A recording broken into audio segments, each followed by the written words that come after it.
జై అమరావతి. ప్రజాస్వామ్యం గొప్పతనం, ప్రజల సంకల్ప బలం మరోసారి చాటి చెప్పిన రోజు ఇది. రాష్ట్ర చరిత్రలోనే కాకుండా దేశ చరిత్రలో సువర్ణ అక్షరాలతో లిఖించదగ్గ రోజు ఇది. చరిత్ర ఉన్నంత వరకు అమరావతి చరిత్ర ఉంటుంది. ఆ చరిత్ర ఉన్నంత వరకు రైతుల చరిత్ర అమరావతి చరిత్రలో శాశ్వతంగా మిగులుతుందని చెప్పి కూడా నేను మీకు తెలియజేస్తున్నా. విధ్వంసకారులు అనేక కుట్రలను దాటుకుని అమరావతిని గెలిపించుకున్నాం. ప్రజా రాజధాని, ప్రజా విక్టరీగా ఈరోజు మనం నిరూపించుకోగలిగాం. ఈ సందర్భంగా అమరావతి రైతులకు, రాష్ట్ర ప్రజలందరికీ అభినందనలు, శుభాభినందనలు. మన ఆత్మ గౌరవాన్ని నిలబెట్టిన ప్రధానమంత్రి నరేంద్ర మోడీ గారికి మనస్ఫూర్తిగా ధన్యవాదాలు తెలియజేస్తున్నాను. గట్టిగా చప్పట్లు కొట్టి అభినందించండి. అమిత్ షా గారు, అందరూ కూడా కేంద్రంలో ఒకరిని కాదు అందరూ సపోర్ట్ చేసే పరిస్థితికి వచ్చారు. ఇదే ప్రాంతానికి ఇంత మునుపు కూడా వచ్చాను, ఒకసారి గుర్తు చేయడానికి. ఏదైతే విధ్వంసం చేసిన తర్వాత మీ అందరికీ ఇబ్బందులు ఆ రోజే 3 రాజధానులు అనౌన్స్ చేసిన రోజున ఇక్కడికి వచ్చి పవిత్రమైన స్థలం ఇది, మామూలు స్థలం కాదు. దేశంలో ఉండే ప్రార్థనాలయాలన్నిట్లో ఉండే పవిత్రమైన మట్టిని, పవిత్రమైన జలాలు తీసుకొచ్చి ఈ ప్రాంతం అంతా పునీతం చేసి ఇక్కడ అలాంటి పవిత్రమైన మట్టి నీరు ఇక్కడ ఉంది. ఇప్పుడే మాధవ్ గారు చెప్పారు, ఆ రోజు ప్రధానమంత్రి గారు వచ్చినప్పుడు ఒక మాట చెప్పారు. నేను సాక్షాత్ పార్లమెంటు సాక్షిగా పార్లమెంటు దగ్గరుండే పవిత్రమైన మట్టిని, యమునా నది జలాలను ఇక్కడ తీసుకొచ్చాను. అంటే ఇది మట్టి జలాలు కాదు, దేశం మొత్తం అమరావతితో ఉంటామని చెప్పి నిరూపించిన రోజుది. ఓసారి ఈ చరిత్ర మనం మర్చిపోతే చాలా కష్టమవుతుంది. ఆ రోజు ఇక్కడే కాదు, అన్ని దేవాలయాల్లో, అన్ని గ్రామాల్లో పవిత్రమైన మట్టిని తీసుకుని, అక్కడ జలాలు తీసుకుని దేవాలయాల్లో పూజలు చేసి ఆ పూజ ఫలితాలు ఇక్కడికి తీసుకొచ్చాం.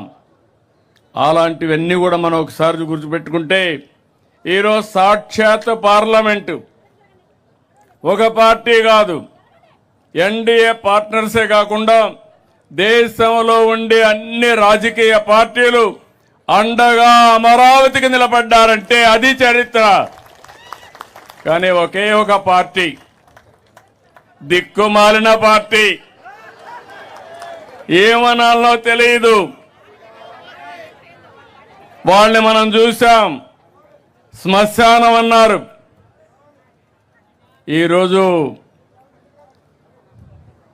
మనం తెలుగు లేని శాసనాన్ని చేసుకునే పరిస్థితికి వచ్చాం.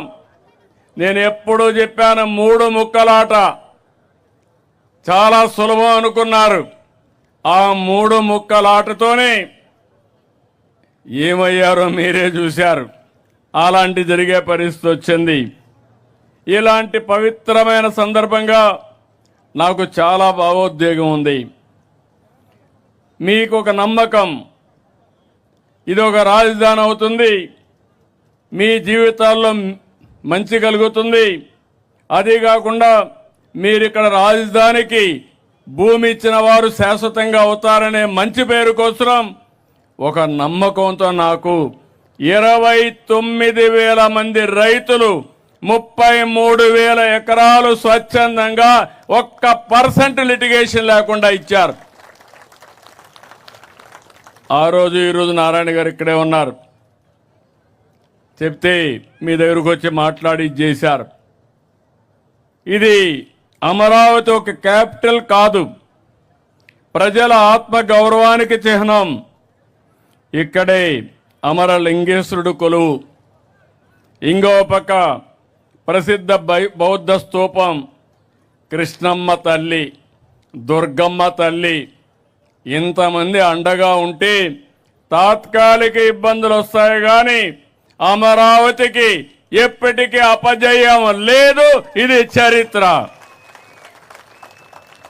ఆ రోజు కూడా నేను ఆలోచించాను, ఎక్కడ రాజధాని అయితే బాగుంటుందని ఆలోచించాం. నడి బొడ్డున ఒక పక్క దక్షిణ ఆంధ్రప్రదేశ్, ఉత్తర ఆంధ్రప్రదేశ్ రెండు మధ్యలో 12 పార్లమెంట్లు వస్తే రెండు మధ్యలో వచ్చిన పార్లమెంట్ 13వ పార్లమెంట్ ఇది. 33,000 ఎకరాల భూమి, 29 గ్రామాల రైతాంగం. ఆ రోజు ఈరోజు చూస్తున్నాను మీలో ఐకమత్యం.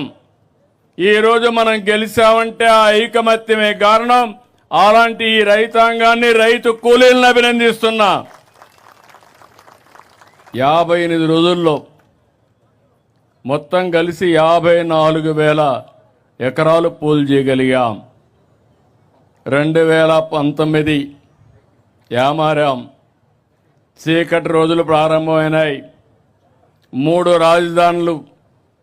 ఇక్కడిని ప్రజావేదికతో విధ్వంసం ప్రారంభమైంది. మా ఆడబిడ్డలను చూశా.